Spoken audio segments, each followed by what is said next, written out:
Sou psiquiatra, trabalho no departamento de psiquiatria da Universidade de São Paulo e essa ideia, primeiro muito honrado novamente pelo convite, pela ousadia que vocês tiverem em me convidar, né? Muito honrado de estar ao vosso lado. Essa ideia surgiu a partir de uma publicação de um livro, que é um livro para familiares e pacientes que fala um pouco do que a gente vem estudando, que são os limites do amor normal e patológico. Eu vou tentar dizer isso depois para vocês. Antes de mais nada, quem é psicólogo ou psiquiatra aqui? O resto é normal, é isso? Tá bom, ótimo. Você é psicólogo, participamos da mesma barca. O que eu queria dizer para vocês é que o amor é muito mais falado e discutido na literatura e na música do que na filosofia ou do que na própria medicina, né? Eu gostaria de falar muito mais de outras coisas que não coisas médicas. Tem algo errado.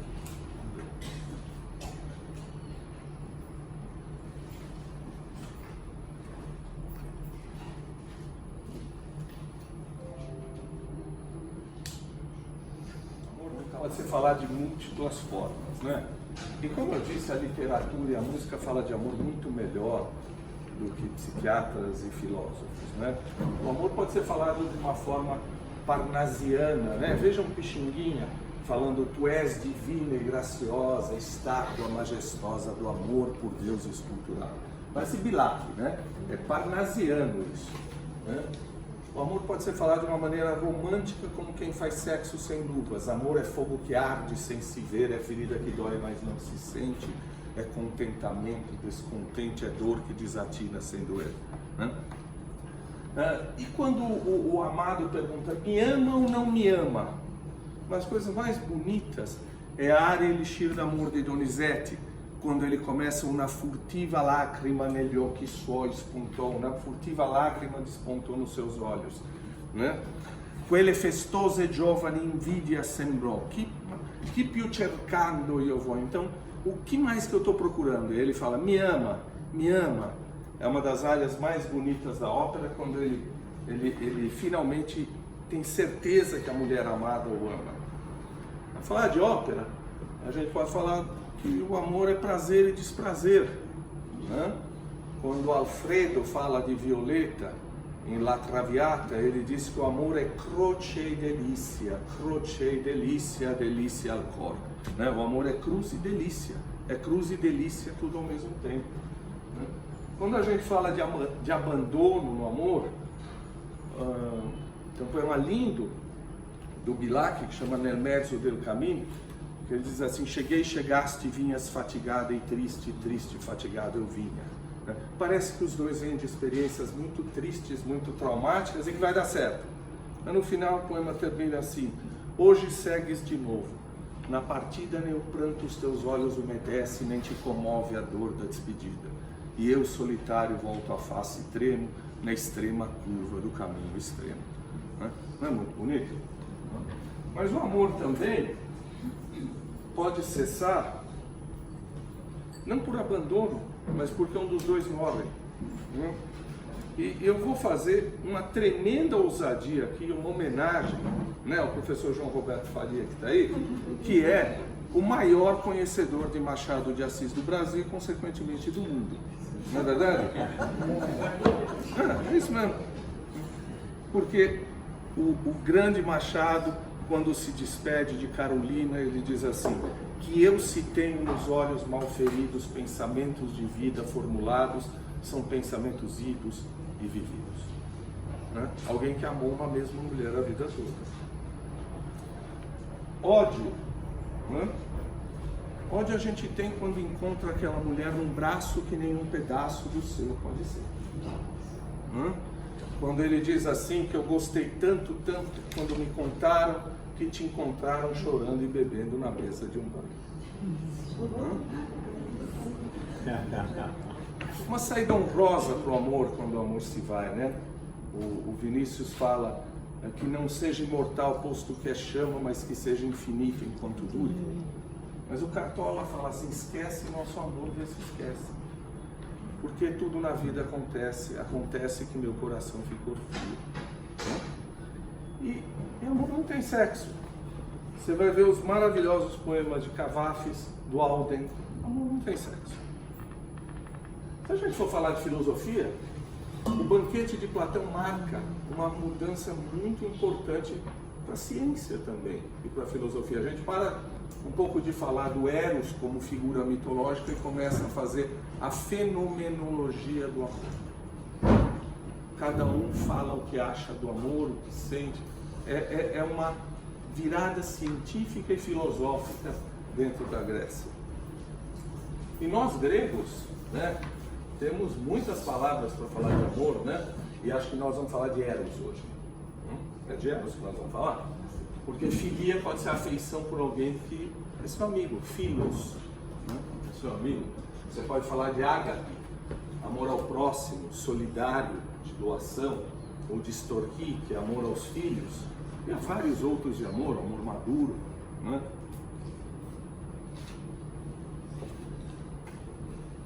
Esse daqui, essa peça de Shakespeare é considerada a mais importante, mais bela peça por muita gente, mais bela peça romântica, né, do teatro. Bobagem. Essa peça virou romântica no século XIX.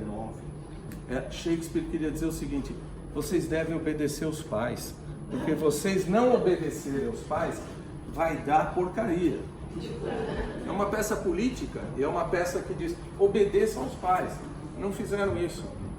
Romeu conheceu Julieta no domingo, apaixonado por outra. Na segunda tem a cena do balcão. Casam, transam uma vez e morrem na quinta. O casamento ideal romântico dura 4 dias. O século XIX é que transformou isso numa peça romântica. Ela não era isso. Mas agora eu vou dizer algo para vocês revelador. Sem cérebro ninguém ama. Sem cérebro ninguém sente, ninguém ama, ninguém escreve poesia, ninguém faz filosofia. Na Grécia Antiga houve por um tempo um debate entre Aristóteles, que achava que as emoções estavam no coração, e Hipócrates, que no século V a.C. tornou o cérebro o centro das emoções e dos pensamentos.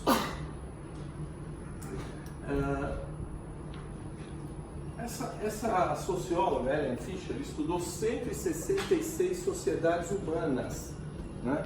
Desde as mais avançadas, Finlândia, as mais retrógradas, que, por exemplo, elegem um capitão descerebrado presidente da República.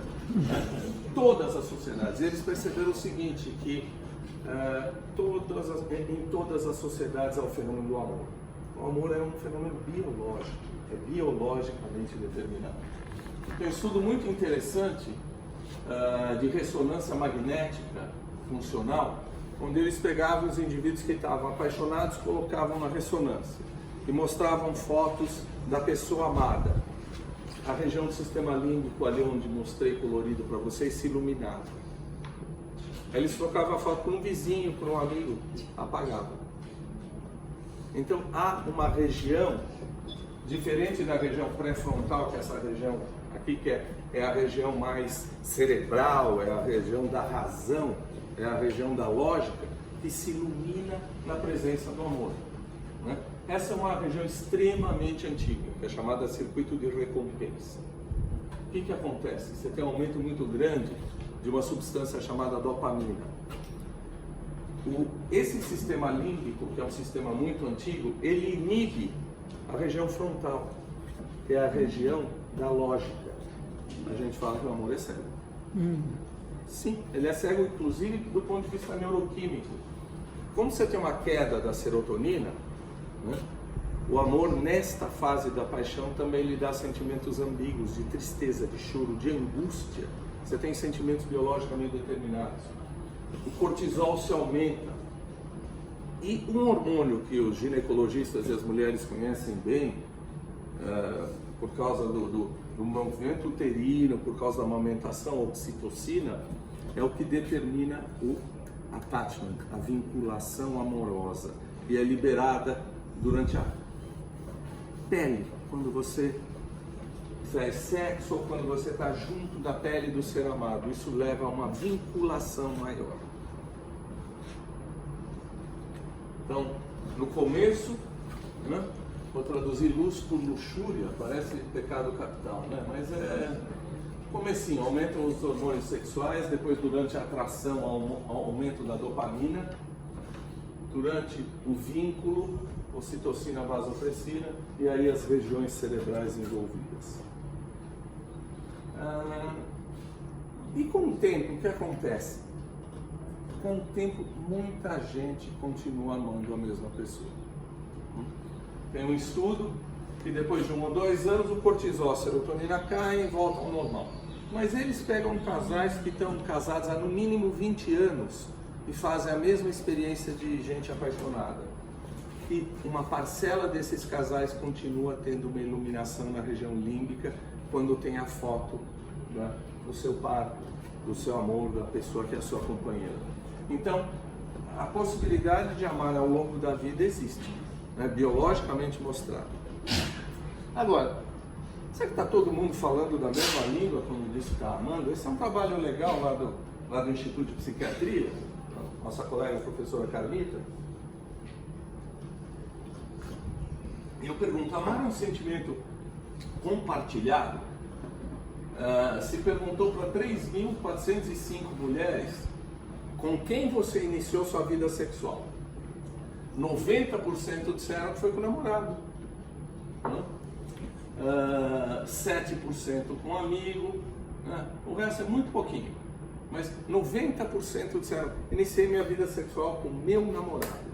Aí perguntaram para os homens, parece aquele jogo que chama o marido, tira o marido, vem a mulher, tira a mulher. Com quem você iniciou sua vida sexual? 36% disseram com namorada. Tem uma disparidade. E o resto? 28% foi com uma amiga. Ela achava que estava namorando. Ele achou que ela era amiga. 16% quer com prostituta. Olha só o que o sujeito ainda fala. 11% é desconhecida, prima. Ou seja, o contrato do amor é muito difícil. As pessoas acham que estão amando e cada um está pensando uma coisa muito diferente. Quando você pergunta para os homens qual é a importância da sua vida sexual, vida sexual para os homens, 3.882 homens entrevistados, está em terceiro lugar. Primeiro, alimentação saudável, tempo de convivência com a família, e terceiro, atividade sexual satisfatória. Me surpreendeu, achei que era o primeiro. A entrevista a mulheres é a oitava. A oitava coisa importante depois de alimentação, família, qualidade de sono, trabalhar no que gosta, ter atividades culturais. É uma mente muito mais desenvolvida. Fala um pouco de psiquiatria. Existe em psiquiatria, nessa coisa do amor, uma síndrome que chama Síndrome de Otelo, baseada numa peça Otelo de Shakespeare. Vocês acham que amor, vocês acham que ciúme é normal? Ou ciúme é um sentimento patológico? Se a gente for pegar a etiologia, gelos, gelosia, celos, né? Vem do latim zelo, zelo pelo ser amado, cuidado pelo ser amado, cuidado para manter aquele amor. Então, o ciúme é um sentimento normal, né? A gente considerá-lo anormal é uma situação complicada, porque a medicina trabalha com categorias. Eu vou tentar dizer isso claramente. Categoria quer dizer o seguinte: o cara tem câncer ou não tem câncer, não existe meio câncer. A mulher está grávida ou não está grávida, não existe meia grávida, embora a gravidez não seja doença, né? Mas tem algumas situações que você não consegue pensar em categorias, você tem que pensar dentro de uma dimensão que vai do normal até algo patológico. A partir do momento que aquilo se torna um pensamento predominante, obsessivo, que estraga a relação que quer preservar, que se torna violento, que começa a interferir, e aí eu vou usar um conceito existencialista, para não ficar falando de biologia nem de química. A gente vai dizer que essa pessoa está doente quando ela perde a liberdade de escolha. Quando você perdeu a liberdade de escolher entre sentir ou não sentir, né, você está começando a entrar numa zona perigosa. A região mais comprometida é essa região frontal. Delírio de ciúmes pode ocorrer em velhinho. Velhinho de 80 anos sempre foi engravatado, assim, quase um TFP, né? Tudo assim, bonitão. De repente começa a passar numa bunda da empregada. De repente começa a acusar a velhinha de estar recebendo gente no meio da noite. Tumor frontal, ou doença de Pique, ou uma demência, que é diferente de Alzheimer. Alcoolismo também, tumores também. Existem casos, não vou me estender, mas tem um caso de tumor frontal que coloca em xeque a questão do livre-arbítrio da gente. A gente ama quem quer, o que a gente faz? Depois a gente pode conversar. Erotomania. Erotomania é uma coisa muito interessante. Eu tratei de uma pessoa há pouco tempo, que é uma síndrome muito rara, né? Essa pessoa, em geral, uma mulher acha que aquele artista de televisão está falando para ela quando ela fala na novela, quando ele fala na novela. Ela vai no cinema, olha para trás e tem duas velhinhas ali. É ele disfarçado, porque ele não pode sair, porque ele é uma pessoa pública, ele está disfarçado. Toca o telefone, dessas porcarias, dessas companhias telefônicas que querem te vender qualquer coisa. É ele que quer ouvir a minha voz. Então, na erotomania, a pessoa se acha perseguida, se acha do interesse sexual de alguém muito famoso que se disfarça. Um erotômano diria, né, que você é o João que veio aqui me fiscalizar, não é verdade? Ou seja, assume as mais diferentes formas. Né? Vamos lá. Stalking, que é um negócio extremamente perigoso, extremamente importante, que é uma questão ligada à psiquiatria, à psicologia, e é uma questão legal, é uma questão policial. Né?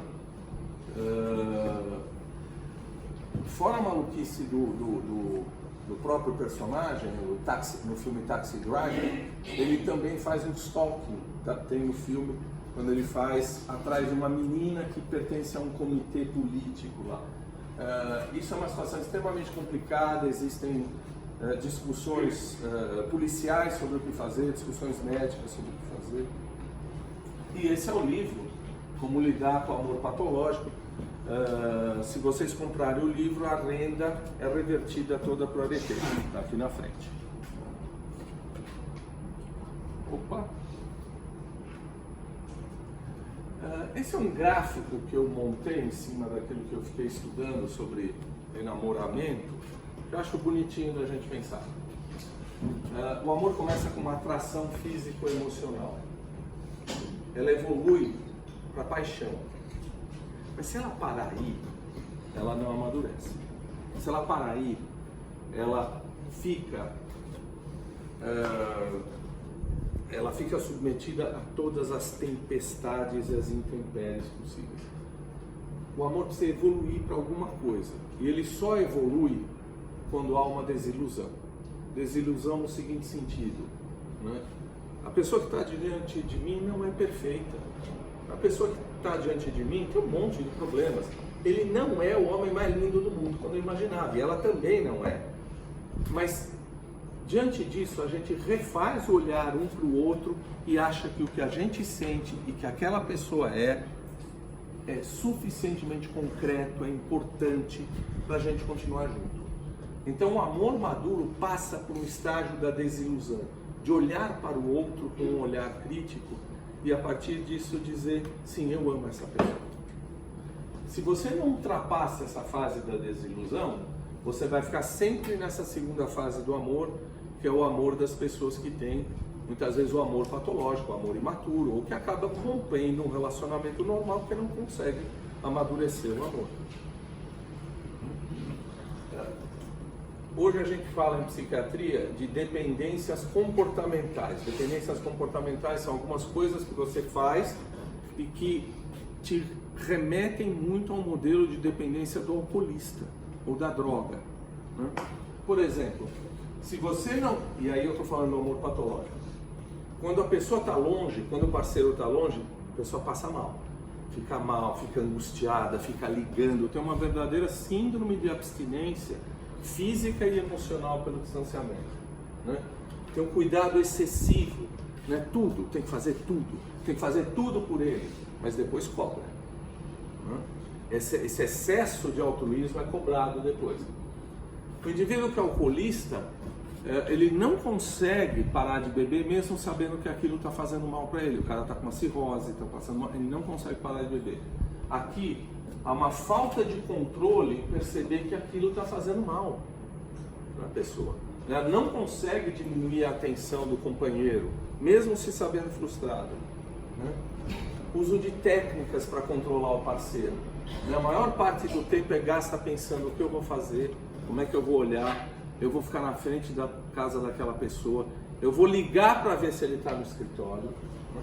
Eu largo de cuidar filhos, interesses profissionais, eu largo de tudo. Eu largo de tudo, eu troco tudo por essa atividade obsessiva. E aqui sim, eu tenho consciência que está me fazendo mal, mas eu não consigo parar. Eu tenho a perda de liberdade de escolher entre fazer isso e não fazer. Pessoas normais, pessoas saudáveis, podem ter relacionamentos doentios. Eu não vou fazer a deselegância de perguntar aqui, mas todos nós, ou a maioria de nós, já passou por relacionamentos que são verdadeiras montanhas russas. A pessoa te leva nos céus, né? Te leva no céu sexualmente, amorosamente, e depois te leva para o inferno, para o céu, para o inferno. E é muito difícil você largar um relacionamento desses. Porque quando é um relacionamento muito bom, você não quer largar. Quando é muito ruim, é muito fácil largar. Quando ele faz isso, no momento ruim, você lembra que já foi bom. E aí depois, é muito difícil você se esquivar de um relacionamento assim. Relacionamentos de amor patológico na história, Camille Claudel, né, e a relação com o Rodin, e tem um filme com a Isabelle Adjani, que chama Adèle H. H porque ela era filha do escritor Victor Hugo. É uma história real, ela se apaixona por um capitão de cavalaria e ela o persegue, vai para a Polônia e vai para o Canadá, ela pega um navio, vai atrás, o cara despreza, bate nela e ela continua indo atrás. É uma história real da filha do Victor Hugo. Quem não assistiu, assista, é uma boa, né? Eu falo para os meus meninos, cuidado. Aqui é uma história de uma pessoa com transtorno de personalidade que tem essa coisa de sair correndo atrás da pessoa, né? Dá para botar a trilha sonora aí de Entre Tapas e Beijos, ou então aquela que ela é louca demais, né? Assim, eu fiz um curso que eu não vou contar detalhes sórdidos para vocês nos Estados Unidos agora, sobre patologias do amor e do ódio, que tem todo tipo de coisa que a gente nunca quer ouvir falar em relação a filho, a mulher, etc. Mas tem uma coisa importante aqui que é a chamada síndrome de Medeia. Mulheres com amor patológico podem, como uma forma de vingança. Eu aprendi também que tem um negócio chamado Cinderela, que é verdade. Filhos de casamentos anteriores em geral sofrem mais maltratos. Chama síndrome de Cinderela. Mas Medeia, aqui Maria Callas, né? Fazendo Medeia, acho que é Pasolini. Medeia, todos vocês sabem que ela não por um furor, mas de maneira absolutamente pensada e fria, mata os filhos de Jazão, do marido infiel, para se vingar do marido. Bom, por fim, meninos, seguinte, amor louco, só amor de louco. Então, essa brincadeira serve para terminar a minha fala e deixo o meu e-mail para as pessoas que quiserem depois me ofender, elogiar. Muito obrigado.